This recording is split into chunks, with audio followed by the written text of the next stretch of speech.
Buenas amigos y amigas de la historia, bienvenidos a Mini Biografías Históricas. En este video les quiero hablar de Ignacio de la Torre y Mier, más conocido por ser yerno de Porfirio Díaz, expresidente de México de finales del siglo XIX y principios del siglo XX, pero también por estar involucrado en el baile de los 41. José Ignacio Mariano Santiago Joaquín Francisco de la Torre y Mier, más conocido entre su familia como Nacho o Nachito, nació el 25 de julio de 1866 en la Ciudad de México. Ignacio era el menor de los 7 hijos del hacendado de caña de azúcar Isidoro de la Torre y de su esposa Luisa Mier. Gracias a que Ignacio pertenecía a una familia acaudalada, tuvo una muy buena y excelente educación, tanto en México y luego en Estados Unidos. En 1881 fallece su padre y hereda una de las haciendas de caña de azúcar en Morelos con 16.000 hectáreas. Para mitad de la década de 1880, también vendía al exterior sus productos, que haría que el presidente Porfirio Díaz y otros funcionarios lo apreciaran. Aparte, tenía otra hacienda en Lerma, aunque se aprovechó de su estatus y corrigió el cauce de un río, provocando inundaciones. Para mitad de 1887, en un baile conoce a la hija mayor y preferida de Porfirio Díaz, llamada Amada, y luego de un breve cortejo y noviazgo, se casan en la Catedral Metropolitana de la Ciudad de México el 16 de enero de 1888. Ignacio tenía 22 y Amada 21 años. La pareja no fue feliz y no tendrían hijos, y al poco tiempo del casamiento, Ignacio ya mostraba su actitud indiferente hacia Amada, y que era un secreto a voces que a Ignacio le gustaban los hombres.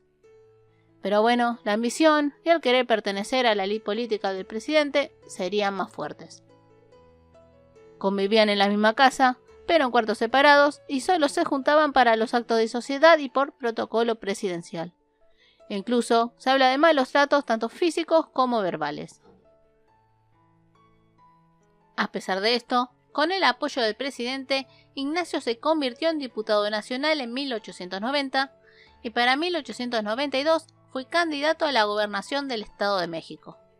Pero para esa época, su vida privada era atacada y tuvo que renunciar a la candidatura. Mientras tanto, era miembro de la dirección del Banco de Londres y México y cada vez que viajaba al exterior, su suegro pedía que fuera vigilado. Para ese momento, ya la relación entre yerno y suegro ya no andaba nada bien.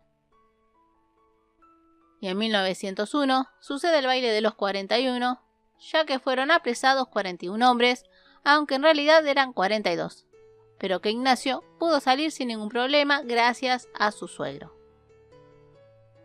Antes de 1910, conoció a Emiliano Zapata, que fue caballerango a su cargo y que le tomaría un gran aprecio, y que según el álbum de Amada Díaz de Ricardo Orozco, ellos eran amantes, encontrándolos una vez en una situación bastante incómoda. Para 1911, Porfirio Díaz renuncia a la presidencia tras el comienzo de la Revolución Mexicana de 1910 y luego se exilia. Y para finales de 1911 es presidente Francisco Madero, cuyo gobierno no era del agrado de Ignacio, a tal punto que financiaba la mayoría de los diarios opositores al gobierno. Pero también se lo acusa por la muerte en 1913 de Madero y su vicepresidente Pino Suárez. Ignacio fue el encargado de alquilar un coche a Francisco Cárdenas, donde luego irían el presidente y vice y serían asesinados.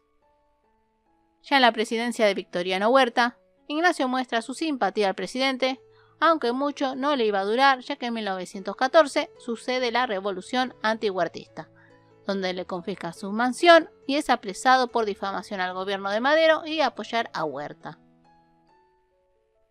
Su esposa Amada, más allá de sus problemas, lo visitaba a diario e hicieron las paces. Y en esta época se cuenta que cuando sus compañeros y soldados de la prisión supieron que Ignacio era homosexual, sufrió muchas vejaciones que con el tiempo le costaría la vida. Cuando Emiliano Zapata llegó a la Ciudad de México, se reunió con Pancho Villa y logró que lo sacaran de la cárcel, pero con vigilancia, y también permitiéndole comerciar maíz, cosa que Ignacio hizo, pero de manera ilegal, ya que se hizo pasar por un general del Ejército del Sur. Al enterarse Zapata, lo mantiene bajo arresto domiciliario y le confisca 2 haciendas, estando prácticamente en la pobreza. Ya durante la presidencia de forma constitucional de Venustiano Carranza a finales de 1917, quiso poner en prisión a Ignacio, pero este, tras una confusión en el ejército, logró escapar hacia los Estados Unidos. Estando en Nueva York, a principios de 1918, tuvo que ser internado en el Hospital Stern por una dolencia de hemorroides. Los médicos trataron de operar las venas del esfínter, pero Ignacio no sobrevivió a la operación, falleciendo el 1 de abril de 1918 a los 51 años, siendo enterrado en la iglesia de la Santísima Trinidad en Nueva York. Como un dato interesante, el Principado de Mónaco está relacionado con la familia de la Torremier, ya que la hermana de Ignacio, Susana, es la bisabuela de Reiniero III de Mónaco.